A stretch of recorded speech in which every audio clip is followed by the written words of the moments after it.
Gracias, presidenta. Muy buenas tardes. El día de hoy presentaré 4 reservas. Le suplico sea usted tan amable de generar las condiciones de tiempo, por favor. Dispone, diputada, entonces hasta de 5 minutos. Adelante.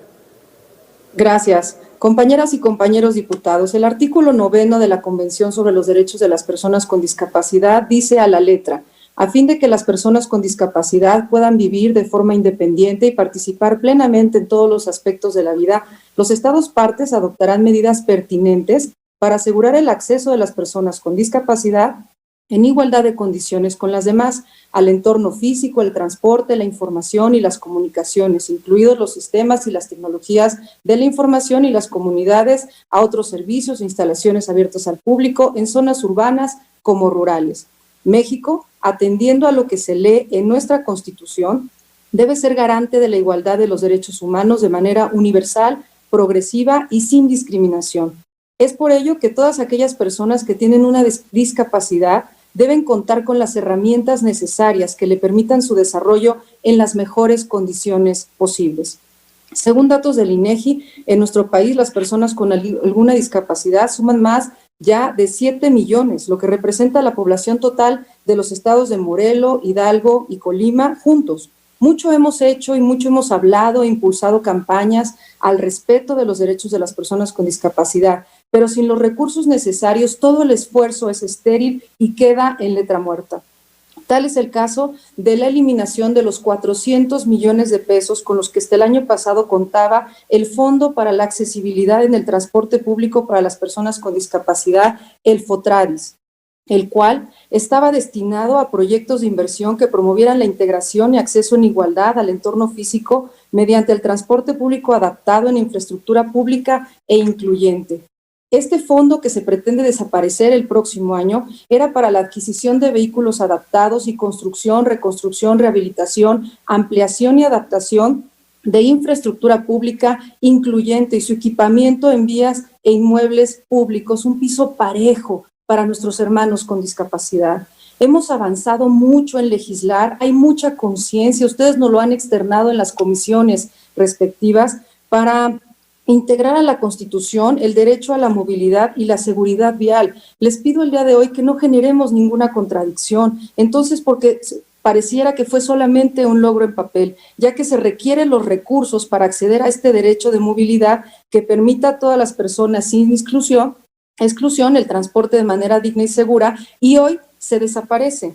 No seamos incongruentes, promoviendo por un lado el reconocimiento de la movilidad como derecho humano y por otro retirando los recursos que en los hechos hacían de este derecho una prioridad en el Estado. Antes no estaba en la Constitución, pero el gobierno anterior garantizó durante 6 años una asignación presupuestal de más de 3,147 millones de pesos. Y ahora que este derecho está plasmado en nuestra Constitución, contará con 0 pesos. Es una aberración.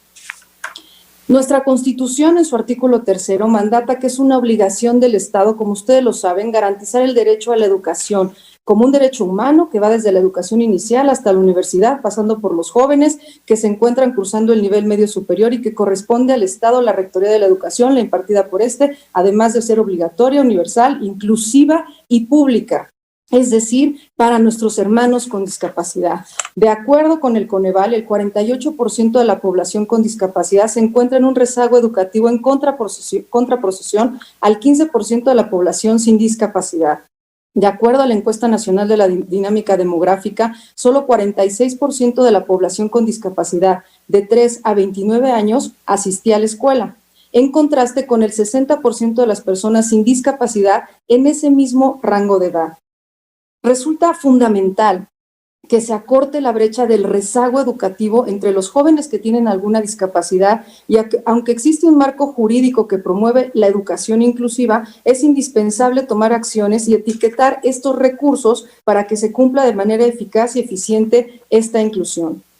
Por lo anterior, esta reserva propone que se pueda generar las condiciones para el presupuesto al programa de atención de los planteles federales de educación media superior con estudiantes con discapacidad. Apelo a que estas reservas en favor de la familia con discapacidad, en donde todos tenemos un compromiso muy grande como seres humanos de hacerlos visibles e incluyentes, podamos de verdad resolverlo en el presupuesto y no solamente en las acciones paralelas. Es terrible dejar sin recursos la movilidad, la educación inclusiva, ya que lo que está en riesgo no es solamente la vulneración de los derechos de las personas con discapacidad en todo el país, se trata de su dignidad, de su independencia, de su libertad, de su preparación, de su felicidad, de asegurar un trato humano incluyente. Muy estimadas compañeras y compañeros diputados, no olviden que ya sea por edad avanzada o por accidente, todos tenemos un pase a la discapacidad. Apelo a su generosidad y a su conciencia en esta agenda de inclusión en favor de nuestras hermanas y hermanos con discapacidad. Gracias por su atención.